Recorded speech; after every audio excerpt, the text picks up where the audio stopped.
آج کی ویڈیو میں ہم دعاؤں کی قبولیت کا، دعاؤں سے معجزوں کا، صبر کا اور یقین کا ایک بہت ہی خوبصورت اسلامی واقعہ بیان کریں گے کہ دعائیں کس طرح سے قبول ہوتی ہیں، معجزے کیسے ہوتے ہیں۔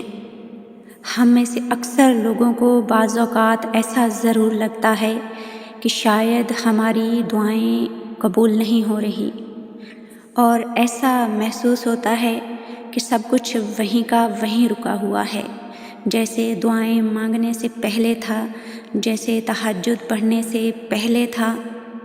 کیونکہ بعض دعائیں ایسی ہوتی ہیں کہ جب مانگو اور فوراً اسی لمحے قبول ہو جاتی ہیں، اور بعض دعائیں ایسی بھی ہوتی ہیں کہ آج مانگی اور کل وہ چیز ہمیں مل گئی، اور بعض ایسی ہوتی ہیں ان کے لیے ہمیں مہینوں تک یا کبھی کبھار سالوں تک کا انتظار کرنا پڑتا ہے۔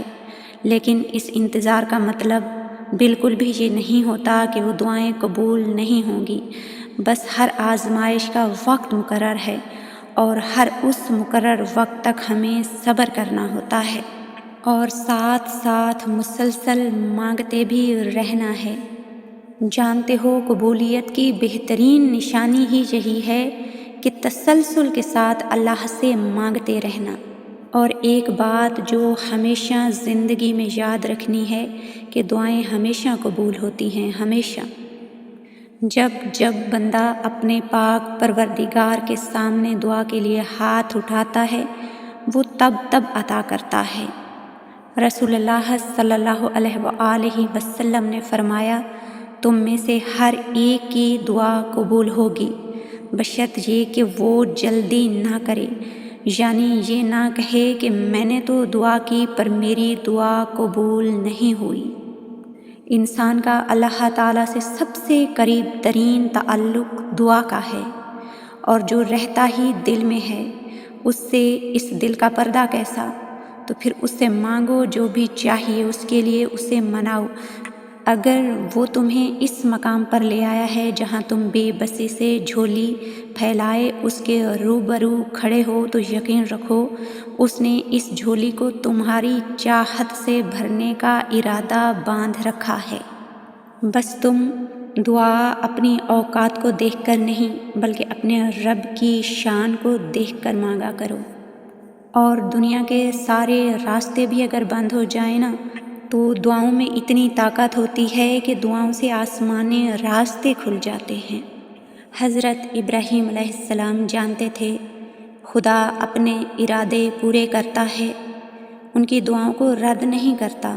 انہوں نے حضرت بی بی ہاجرہ اور شیرخوار بچے کو بے آب و گیہ وادی میں خدا کے سہارے چھوڑا، اور 40 دن مسافت کی دوری پہ واپس سیدہ سارہ سلام اللہ علیہا کی طرف لوٹ گئے۔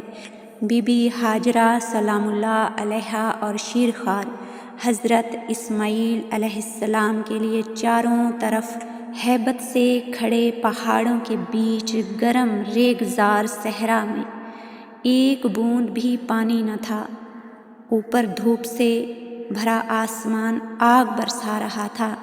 اپنے بنائے جانے والے گھر کے احاطے میں خدا نے جس مقدس پانی کا چشمہ سوچا ہوا تھا، اسے اب ممتا کی مقدس محبت بھری لگن اور معصوم شیرخوار پیاسی ایڑھیوں کے تذبذب سے پیدا ہونا تھا۔ حضرت ابراہیم علیہ السلام اپنی اونٹنی پہ سوار صحرا بیچ چلتے چلتے نظروں سے اوجھل ہو گئے۔ سورج سرکتا سرکتا عین سر پر آ گیا، ساتھ لایا زاد راہ ختم ہو گیا تھا۔ پیاسی ممتا کو اپنی پیاس سے کہیں زیادہ شیرخوار بچے کی پیاس کا خوف تھا۔ وہ سسکتی ہرنی کی طرح گھبرائی ہوئی دوڑتی پھرنے لگیں۔ خدا کا امن دینے والا گھر تو ابھی بننا تھا، مگر اس برگزیدہ گھر کے پڑوس میں کھڑی خدا کی مقدس نشانیاں، صفا اور مروہ کی پہاڑیاں، اس دن بھی دھوپ میں باادب کھڑی تھیں۔ بی بی ہاجرہ سلام اللہ علیہا اپنے بچے کو خدا کے سوچے ہوئے اس کے محترم گھر کے سامنے ریت پہ لٹا کے پانی ڈھونڈتی ہوئی قریب کی پہاڑیوں صفا اور مروہ کے درمیان دوڑنے لگی۔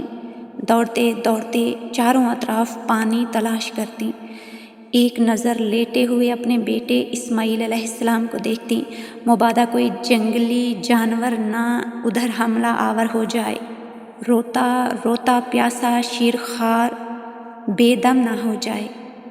دونوں پہاڑیوں کی گود میں گہری جگہ پہ دوڑتے ہوئے کچھ دیر کے لیے سیدہ حاجرہ سلام اللہ علیہا کو ان کا بیٹا نظر نہ آتا تو وہ اپنی رفتار بڑھا لیتی، تیز دوڑنے لگتی تاکہ جلدی سے اگلی پہاڑی پہ چڑھ کے اپنے بیٹے کو دیکھ لیں۔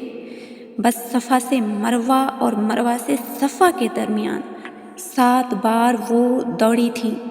صفا سے دوڑنا شروع کیا تھا، 7واں چکر مروہ پہ ختم ہی ہوا تھا کہ دیکھا لیٹا ہوا شیرخوار بچہ جہاں ریت میں ایڑیاں مار رہا تھا وہیں سے شفاف اجلے پانی کی پھوار اچھل رہی ہے۔ سیدہ حاجرہ سلام اللہ علیہا خوشی سے نہال ہو گئیں۔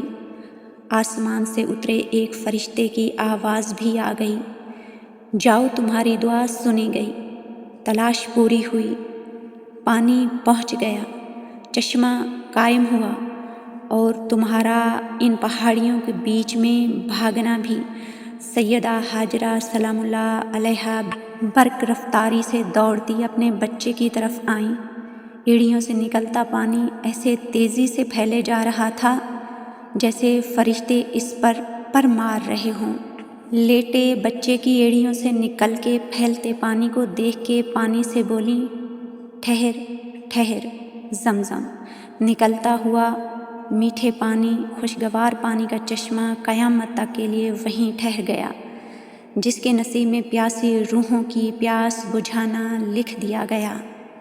جانتے ہو صفا اور مروہ دراصل ایک عورت کے صبر کی نشانی ہے۔ جب تمہیں بے قصور تپتے ہوئے صحرا میں چھوڑ دیا جائے اور تم اس توکل پر کہ اللہ تعالیٰ ضائع نہیں کرے گا صبر کریں تو پھر زمزم کے چشمے پھوٹتے ہیں، دعائیں سن لی جاتی ہیں، معجزے بھی ہوتے ہیں۔ اکثر لوگ سوال کرتے ہیں کہ ہمارا ایمان، ہمارا یقین، ہمارا صبر انبیاء کے برابر تو کبھی نہیں ہو سکتا، پھر ہمارے لیے کیوں کر معجزے ہوں گے؟ دیکھو بلا شبہ تمہارا صبر، تمہارا یقین، تمہارا ایمان انبیاء کے برابر نہیں ہو سکتا، لیکن یہ بھی تو سوچیں نا کہ تمہاری آزمائشیں بھی تو انبیاء کے جیسی نہیں ہیں۔ اللہ تعالیٰ کسی بھی جان پہ اس کی طاقت سے زیادہ بوجھ نہیں ڈالتا۔ ہر شخص کو اس کے صبر، اس کے ایمان، اس کے یقین کے مطابق آزمایا جاتا ہے، اور آزمائش پر پورا اترنے کے بعد اللہ تعالیٰ اس کی دعائیں بھی سنتا ہے، اس کے صبر کا اجر بھی دیتا ہے اور اسے عطا بھی کرتا ہے، اس کے لیے معجزے بھی کرتا ہے۔ اللہ تعالیٰ نے تو اپنے بندے کو تسلی دی ہے، ڈھارس دی ہے، بہت بڑا یقین دلایا ہے۔ تمہارا رب کہہ رہا ہے، مجھے پکارو میں تمہاری دعائیں قبول کروں گا، اور یہ تو تم جانتے ہی ہو کہ اللہ تعالیٰ اپنے وعدوں کا بڑا سچا ہے۔